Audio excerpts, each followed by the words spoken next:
Sir ఒకటండి, ఆమె అధికార ప్రతిభడు మీరు ఎవరైనా వైసీపీ నుంచి అధికార ప్రతినిధి ఎవరైనా తీసుకుని చుట్టూ ఆమె కాకుండా ఎవరైనా తీసుకొచ్చుంటే సమాధానం కరెక్ట్గా చెప్పేవాడిని.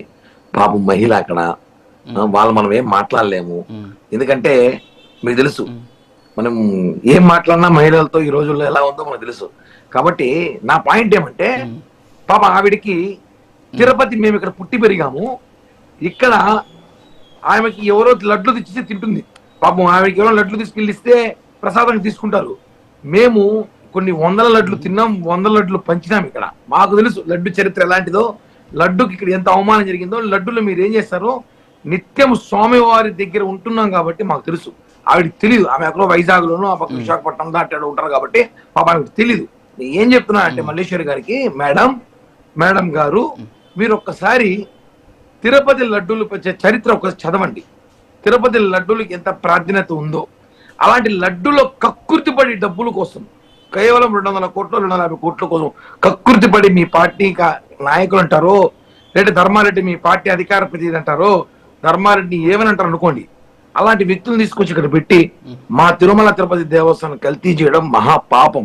ఇది ఒక రాజకీయ నాయ పార్టీ ప్రతినిధిగా కాకుండా ఒక వెంకటేశ్వర స్వామి భక్తులుగా కూడా చెప్తున్నా నేను. శనివారం పూట మీరు చేసిన తప్పుకి ప్రాయశ్చిత్తం పడతారు. దాన్ని మళ్ళీ మీలాంటి వాళ్ళ దగ్గర మళ్ళీ మాట్లాడిస్తారు చూసారా, అది ఇంకా బాధ. మీలాంటి వాళ్ళ దగ్గర ఇంకా మాట్లాడిస్తారు, ఏమని మేము తప్పు చేయలేదు, దాంట్లో పంది కొవ్వు లేదు, ఆ కొవ్వు లేదు, ఈ కొవ్వు లేదు, ఏమి.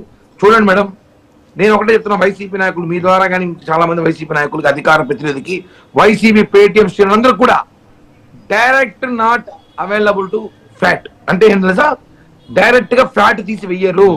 మీరు వేసిన కెమికల్ లో ఫ్యాట్, అనిమల్ ఫ్యాట్ ఉంది. ఈ విషయం తెలుసుకోవాల్సిందిగా మల్లేశ్వరి మేడం గారిని నేను కోరుతున్నా.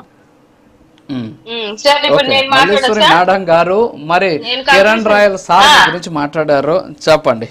కిరణ్ రాయల్ గారు కూడా మగ వ్యక్తి కాబట్టి సరిపోయింది. సో నేను ఏమంటున్నా అంటే, ఫస్ట్ నోరు జరిగింది ఆయనే. వైఎస్ఆర్సీపీ మూర్ఖులు బెదవులు అని చెప్పేసి మాట్లాడారు కాబట్టి ఏమంటున్నానంటే, కిరణ్ రాయల్ గారు నేనేమంటున్నాను అని అంటే, మా పేటీఎం బ్యాచ్ కే కాదు, మీ పావలా బ్యాచ్ కి కూడా నేను ఏం చెప్తున్నాను అని అంటే, ఇక్కడ పార్టీలకి వినండి, మీరు మాట్లాడినప్పుడు నేను విన్నాను కదా, వినండి. కిరణ్ రాయల్ గారు వినండి, ఓకే. మీ పావలా బ్యాచ్ కి కూడా నేను ఏం చెప్తున్నానంటే, నువ్వు ఆడ లోకల్ గుంటావు. మేము ఎన్నో వేల కిలోమీటర్లు ప్రయాణం చేసి చాలా ప్రయాసపడి మేము ప్రసాదాలను తిని మాకు తెలుసు. కానీ ఈ టైంలో మీరు పంచినప్పుడు గాని చేసినప్పుడు గాని కిరణ్ రాయల్ గారు ఎప్పుడైనా ఏ స్టేషన్ కన్నా వెళ్ళి, తిరుపతి స్టేషన్ కి వెళ్ళి నువ్వేదైనా కంప్లైంట్ ఇచ్చిండుంటే ఆ కంప్లైంట్ నాకు చూపించు.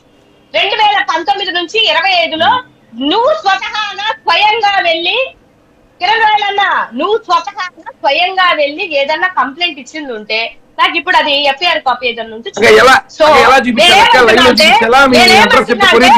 నేనేమంటున్నా అంటే